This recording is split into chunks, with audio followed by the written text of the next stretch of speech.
Bzenica oslavovala vo veľkom štýle, tak ako sa na úctyhodných 950 rokov patrí.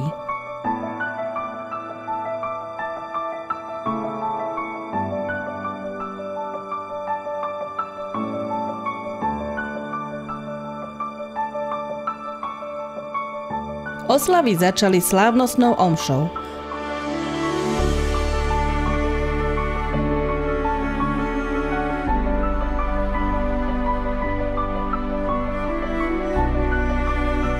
Omšu celebrovali kňaz farnosti Bzenica, inžinier magister Jan Mátik a bývalý kňaz farnosti magister Miroslav Pilát.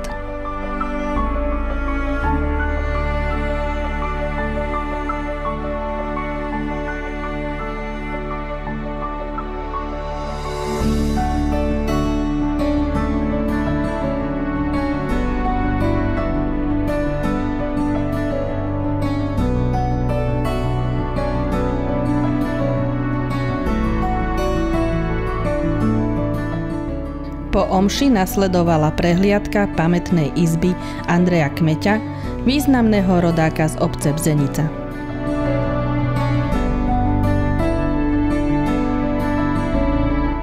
Hostí sprevádzala a prehliadku komentovala magisterka Anna Majerská.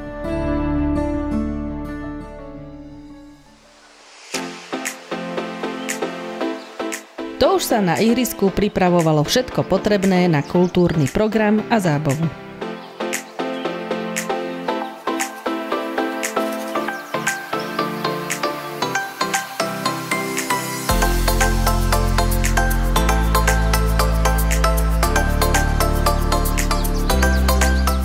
Program odštartoval svojím príhovorom starosta obce, pán Viktor Debnár. Úsmevy na tvárach divákov vyčarovali svojim vystúpením deti z materskej školy pod vedením pani riaditeľky Dany Kačákovej a pani učiteľky Tatiany Mercovej.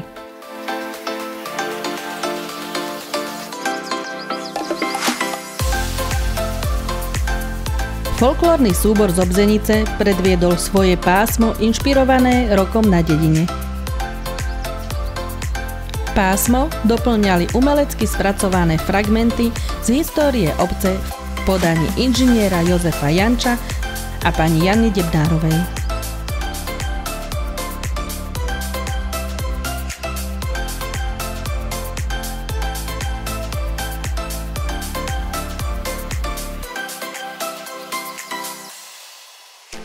O zábavu sa staral aj populárny moderátor a zabávač Štefan Hruštinec.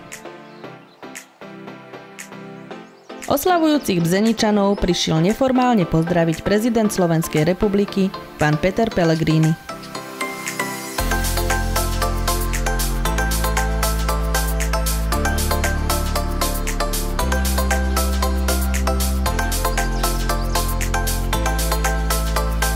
Do tanca aj do spevu hralo duo Yamaha.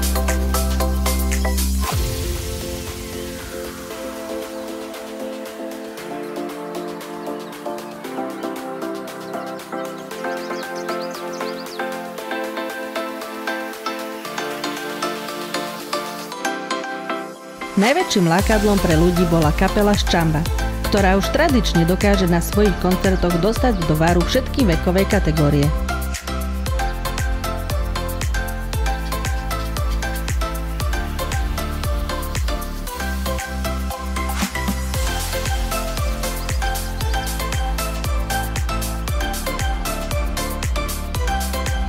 Nezabudlo sa ani na deti. Cukrová vata, skákací hrad, malovanie na tvár či obľúbené rozprávkové postavičky nemohli chýbať.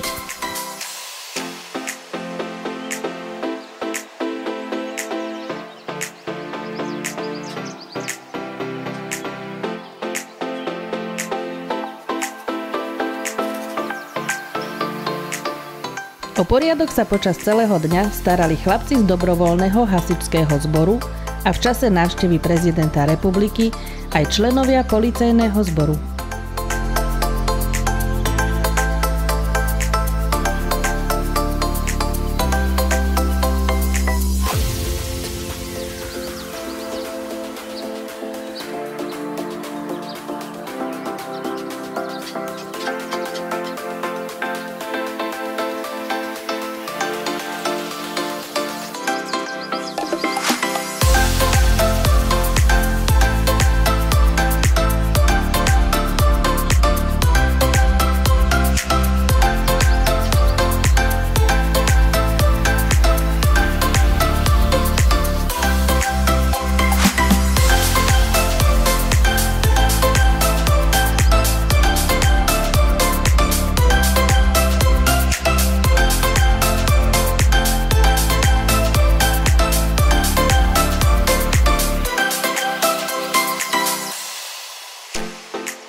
dobrej nálade, pri dobrom jedle a pití sa priblížil večer, no Bzenica sa s DJom Fabom zabávala ešte dlho do noci.